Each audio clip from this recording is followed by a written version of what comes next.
Super singer 9ல Aruna தான் title winner. உங்களுக்கு 60 லட்சம் மதிப்புள்ள ஒரு வீடு பரிசா கொடுத்தாங்க.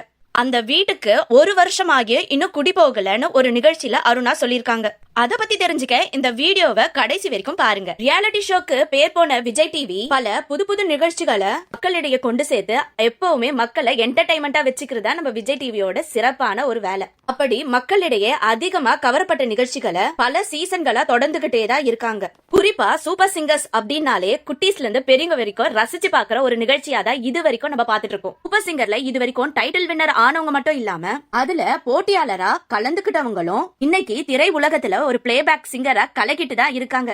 இப்படி பட்டியலே போடுற அளவுக்கு பல புதிய குரல்களை நம்ம திரை உலகுக்கு பரிசா கொடுத்தவங்க தான் நம்ம விஜய் டிவி. அந்த வரிசையில தான் சீசன் 9ல நம்ம அருணா டைட்டில் வின்னர் ஆனாங்க.